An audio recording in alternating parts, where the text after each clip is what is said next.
আপনি রাস্তায় হাঁটছেন বানরের মূর্তি নিয়ে, বানরের সাথে আপনার কি সম্পর্ক? বানরের সাথে বাঙালি সংস্কৃতির কি সম্পর্ক?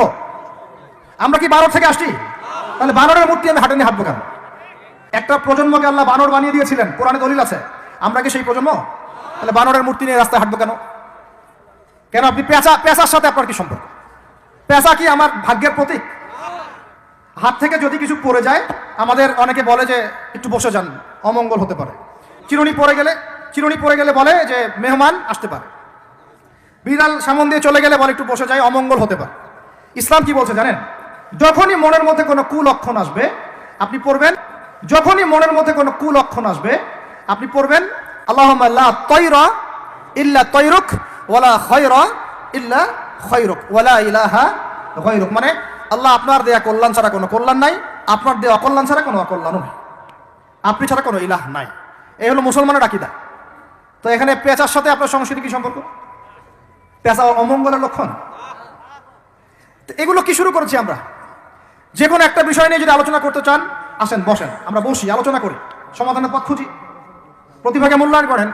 ইউসুফ আলাইহিস সালাম বলেছিলেন যে আমি বিশ্বস্ত আস্থাভাজন, আমাকে এই খাজানার দায়িত্ব দেন। কে বলেছিল? ইউসুফ আলাইহিস সালাম। কখনো কখনো দায়িত্ব চেয়ে নেওয়া জায়েজ, যখন দেখবেন দায়িত্ব নেওয়ার যোগ্য কোনো মানুষ নাই। কিন্তু যে পদ্ধতিতে এখন মানুষ দায়িত্ব চাচ্ছে, ওই পদ্ধতি তো ইসলাম সমর্থন করছে না। এখানে আপনি একজন দেখছেন মানুষের ঘরে ঘরে গিয়ে ভোট চাচ্ছে, একজন হিজড়াকে দেখছেন মানুষের ঘরে ঘরে গিয়ে ভোট চাচ্ছে, নারী থেকে পুরুষ হচ্ছে, পুরুষ থেকে নারী হচ্ছে। তাও আবার ভাই ওইদিকেই নিজেরও লজ্জা লাগতেছে, কারণ আমি আবার উত্তরবঙ্গের মানুষ। তো এখন কথা হচ্ছে যে এইটা তো সিস্টেম না, প্রতিভাকে মূল্যায়ন করতে হবে। আপনাদেরকে আল্লাহ পাক তৌফিক দান করেন, বলেন আমিন। ঢাক, ঢোল, ডুগি, তবলা কি শুরু করেছেন আপনারা? আসলে বাঙালি সংস্কৃতি বলতে কি বোঝাচ্ছেন? আহমেদ সফার নাম শুনেছেন? তাকে ছাড়া আপনি বাঙালি সংস্কৃতি কোথায় পাবেন? এই বাঙালি সংস্কৃতির ভিতরে এই যে ওলামায়ে কেরামের অবদান, এটা আপনি কিভাবে অস্বীকার করছেন? আমরা এখন পড়ে আছি কয়েকটা বিষয় নিয়ে। দেখেন, গান বাজনা, ঢাক ঢোল, ডুগি তবলা এবং এমন কিছু সংস্কৃতির নামে কাজ যেগুলোর মধ্যে শিরক আছে অথবা বেদাত আছে। না আমরা মুসলমান হতে পেরেছি ঠিক মতো, না বাঙালি হতে পেরেছি ঠিক মতো। যখন ইংরেজ বিরোধী বিদ্রোহ চলছিল না, তখন বাঙালিরাও কবিতা লিখেছিল হিন্দিতে। আপনারা তো এগুলো হিস্ট্রি পড়েনও না। তখন তারা বলতেন, একটা স্লোগান দিতেন, সরফরোশি কি তামান্না আব হামারে দিল মে হ্যায়, দেখনা হ্যায় জোর কিতনা বাজুয়ে কাতিল মে হ্যায়। বুঝেন না এই কথা? আমাদের মনের মধ্যে এখন সরফরোশি কি তামান্না, স্বাধীনতার চেতনা আমাদের মনের মধ্যে এসেছে। দেখার বাকি আছে জালেমের বাহুতে কত শক্তি আছে। আপনারা এখন কাজী নজরুল ইসলামের কবিতা পড়েন না? এক ভাই কবিতা আবৃত্তি করেছিলেন এখানে, খুব সুন্দর হয়েছে, মাশাআল্লাহ মাশাআল্লাহ। এগুলোর চর্চা কোথায়? সংস্কৃতি নিয়ে যে আমরা এত বড়াই করি, বলেন বাঙালি সংস্কৃতির চর্চা কোথায়? কাজী নজরুল ইসলামের কবিতা আমরা আমাদের পাঠ্যপুস্তকে পড়েছি। ওমর রাদিয়াল্লাহু আনহুকে নিয়ে কবিতা ছিল, মনে আছে? মনে নেই, ভুলে গেছেন? আমরা পড়েছি, মনে নেই আপনাদের? আস্তাগফিরুল্লাহ। উমর ইবনে খাত্তাব আমিরুল মুমিনিন, তোমার কি জানি, তোমার স্মৃতি আজানের ধ্বনি না, জানে না মুয়াজ্জিন। আমি ভুলে গেছি, অনেকদিন আগে পড়াইগুলো, আমি চর্চা এখন করি না।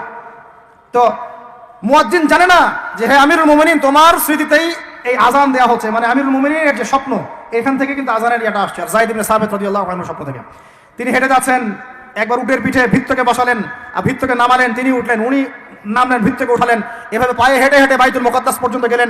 জানেন না আপনারা এগুলো ঘটনা? কোথায় এগুলো, কোথায় এখন বলেন? আছে পাঠ্যপুস্তকে? এখন কথা হচ্ছে সংস্কৃতি যদি আপনি ভিতরে চোখ দিয়ে দেখেন, দেখবেন টপ টু বটম আপনি ইহুদি খ্রিস্টানদের সংস্কৃতি ফলো করছেন। আপনার খাওয়া, আপনার রুচি, আপনার অভ্যাস, আপনার পছন্দ, আপনার বিয়ের অনুষ্ঠান, আপনার জন্মদিন, আপনার মায়ের ওই কি বার্ষিকী, বাবার ওই বার্ষিকী, যা যা করতেছেন সবকিছু কি কার অনুসরণ করতেছেন আপনারা? ইহুদি খ্রিস্টানদের। একটা ভবন উদ্বোধন করবেন, খুজুত করে একটা ফিতা কাটলেন, কাইটটা মাশাআল্লাহ পায়রা আপনি উড়াই দিলেন। তো এই পাখি কি আমার কল্যাণ নিয়ে আসবে? হ্যাঁ, এই পায়রা আমার কল্যাণ নিয়ে আসতে পারে? ওইখানে দাঁড়ায় 2 রাকাত নামাজ তো পড়তে পারতেন, পরে আল্লাহর কাছে দোয়া করতে পারতেন, আল্লাহ আমি এই কাজটা শুরু করলাম, আল্লাহ তুমি বরকত দান করো। আমার সংস্কৃতি। একটা দোকান করেছেন, বাড়ি করেছেন, শুরুতেই আপনি ডিজে পার্টি দিলেন, ডিজে পার্টি, সুবহানাল্লাহ। সূরা বাকারা তেলাওয়াত তো দিলেন না। তাহলে পুরো বিশ্বের প্রত্যেকটা ডিপার্টমেন্ট, মূল জায়গাগুলো আমরা এখন নিয়ন্ত্রিত হচ্ছি এবং ভিতরে চোখ দিয়ে যদি দেখি আমরা আমাদের শেকড় থেকে দূরে সরে গেছি ভাই। আল্লাহ পাক আমাদের সবাইকে বোঝার তৌফিক দান করেন।